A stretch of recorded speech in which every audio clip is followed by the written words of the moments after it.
South పై BJP focus పెట్టిందా? అందులో భాగంగానే బీజేపీ జాతీయ అధ్యక్ష పదవి దక్షిణాది నేతకు దక్కనుందా? పరిశీలనలో ఉన్న సౌత్ లీడర్లు ఎవరు?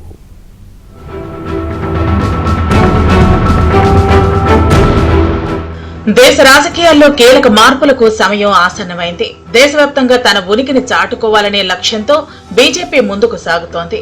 ఈసారి బీజేపీ జాతీయ అధ్యక్ష పదవిని దక్షిణాది నేతకు ఇవ్వాలనే చర్చ జోరుగా సాగుతోంది. జాతీయ పార్టీలైన కాంగ్రెస్, సిపిఎం, సిపిఐల జాతీయ అధ్యక్షులు దక్షిణాదికి చెందిన వారే కావడంతో బీజేపీ కూడా ఈసారి దక్షిణాదికి చెందిన నేతకే అధ్యక్ష పదవి కట్టబెట్టాలని యోచిస్తున్నట్లు సమాచారం. బీజేపీ కొత్త రాజకీయ అధ్యక్షుడిగా ఎంపికయ్యే అవకాశం ఉన్న వారిలో పలువురు ప్రముఖ నాయకుల పేర్లు పరిశీలనలో ఉన్నాయి.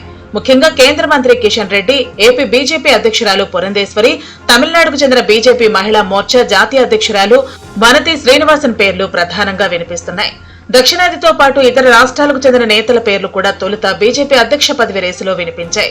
కేంద్ర మంత్రులు ధర్మేంద్ర ప్రధాన్, భూపేంద్ర యాదవ్, మహారాష్ట్ర ఉప ముఖ్యమంత్రి దేవేంద్ర ఫడ్నవీస్, వినోద్ తావ్డే లాంటి నాయకుల పేర్లు కూడా పరిశీలనలో ఉన్నాయి. బీజేపీ సీనియర్ నాయకులు శివరాజ్ సింగ్ చౌహాన్, మనోహర్ లాల్ ఖట్టర్, ధర్మేంద్ర ప్రధాన్ లాంటి నాయకుల పేర్లు కూడా వినిపిస్తున్నాయి.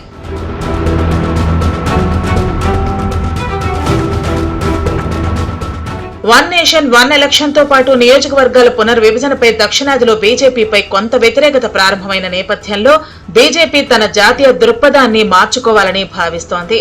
బీజేపీ కొత్త జాతీయ అధ్యక్షుని ఎంపిక ద్వారా దక్షిణాదికి కొత్త సందేశాన్ని ఇవ్వాలని చూస్తోంది. జేపీ నడ్డా తర్వాత అధ్యక్షుడిగా ఎవరు బాధ్యతలు స్వీకరిస్తారనే దానిపై ఉత్కంఠ కొనసాగుతోంది. దక్షిణ భారతదేశానికి చెందిన మహిళా నాయకురాల్ని అధ్యక్ష పదవికి నియమించడం ద్వారా దక్షిణాది రాష్ట్రాల్లో పార్టీ బలాన్ని పెంచుకోవాలని బీజేపీ యోచిస్తోంది. దీంతో పురంధేశ్వరి, వనతి శ్రీనివాసన్ పేర్లు ప్రముఖంగా వినిపిస్తున్నాయి. 20 ఏళ్ల క్రితం దక్షిణాదికి చెందిన జానా కృష్ణమూర్తి, వెంకయ్యనాయుడు, బంగారు లక్ష్మణ్ మాత్రమే బీజేపీ జాతీయ అధ్యక్షులుగా ఉన్నారు. ఇప్పటి వరకు ప్రధానంగా ఉత్తర భారతదేశానికే పరిమితమై ఉంది. కర్ణాటక తప్ప తమిళనాడు, కేరళ, ఏపీ, తెలంగాణ రాష్ట్రాల్లో పార్టీకి పూర్తి స్థాయిలో ప్రాతినిధ్యం లభించలేదు. ప్రాంతీయ పార్టీలు డీఎంకే, సిపిఎం, వైసీపీ, బీఆర్ఎస్ బలంగా ఉన్న రాష్ట్రాల్లో బీజేపీ స్థిరమైన ఓటు బ్యాంకును పొందలేకపోయింది.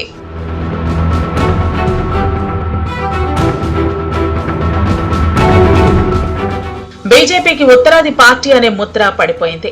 అయితే ఈ అభిప్రాయాన్ని తొలగించాలంటే పార్టీ జాతీయ నాయకత్వంలో దక్షిణాది నేతలకు ప్రాధాన్యం కల్పించాల్సిన అవసరం ఉంది. ఈసారి జాతీయ అధ్యక్ష పదవిని దక్షిణాది వారికి ఇచ్చి ఉత్తరాది పార్టీ అనే ముద్రను తొలగించుకోవాలని ప్రధాని మోదీ భావిస్తున్నారు. ఒక దక్షిణాది నాయకుడు పార్టీకి నాయకత్వం వహిస్తే దక్షిణాది ప్రజలు కూడా బీజేపీని తమ పార్టీగా భావించే అవకాశం ఉంటుందని రాజకీయ పరిశీలకులు భావిస్తున్నారు. ప్రాంతీయ భాషలు, సంస్కృతి, స్థానిక భావోద్వేగాలకు కూడా ప్రాధాన్యత ఇచ్చినట్లు అవుతుంది. మధ్యతరగతి, యువత, మహిళల్లో బీజేపీకి మద్దతు పెరుగుతోంది. ముఖ్యంగా మహిళా నేత జాతీయ అధ్యక్షురాలు అయితే ప్రజల్లో గౌరవం, విశ్వాసం పెరిగే అవకాశం ఉందని ఆర్ఎస్ఎస్ కూడా సూచిస్తున్నట్లు సమాచారం. పురంధేశ్వరికి రాజకీయాల్లో అనుభవం, వ్యక్తిత్వం, ఎన్టీఆర్ వారసురాలుగా గుర్తింపు ఉంది. వనతి శ్రీనివాసన్ తమిళనాట యువతకు ఆదర్శనీయ నాయకురాలుగా నిలిచారు. తమిళనాడుకు చెందిన యువనేత అన్నామలైకి కూడా యువతలో కొంత క్రేజ్ ఉంది. స్పష్టతతో మాట్లాడే నేతగా ఆయనకు గుర్తింపు ఉంది. ఇక తెలంగాణకు చెందిన కిషన్ రెడ్డి విషయానికి వస్తే కేంద్ర మంత్రిగా కొన్నేళ్ల అనుభవం ఉంది. ప్రజల్లో విశ్వాసం పొందిన నాయకుడు. దక్షిణాదిలో వీరిలో ఎవరికి నాయకత్వాన్ని అప్పగించినా పార్టీకి కొత్త ఊపొస్తుందని, కొత్త దశ దిశ ఏర్పడుతుందని రాజకీయ పరిశీలకులు భావిస్తున్నారు. ఇది కేవలం నాయకుని ఎంపిక మాత్రమే కాదు, ఇది దేశ రాజకీయాల్లో ఒక వ్యూహాత్మక మలుపు తిప్పే అంశంగా రాజకీయ నాయకులు భావిస్తున్నారు.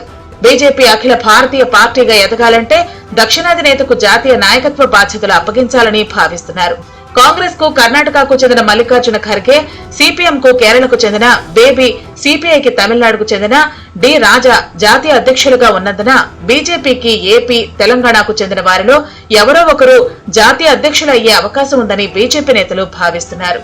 ఈసారి బీజేపీ జాతీయ అధ్యక్షుడిగా దక్షిణాది నేతను ఎంపిక చేయటం వల్ల పార్టీకి దేశవ్యాప్తంగా ప్రాచుర్యం, ప్రజల మద్దతు, రాజకీయ సమతుల్యత లాంటి అనేక లాభాలు పొందవచ్చు. ఈ నిర్ణయం వల్ల పార్టీకి దక్షిణాదిలో భవిష్యత్తు విజయానికి గట్టి పునాది వేసినట్లు అవుతుంది. మరి ఈ దిశగా మోదీ, షాలు అడుగులు వేస్తారా లేదా అన్నది తెలుసుకోవాలి అంటే మరికొంత సమయం వేచి చూడాల్సిందే.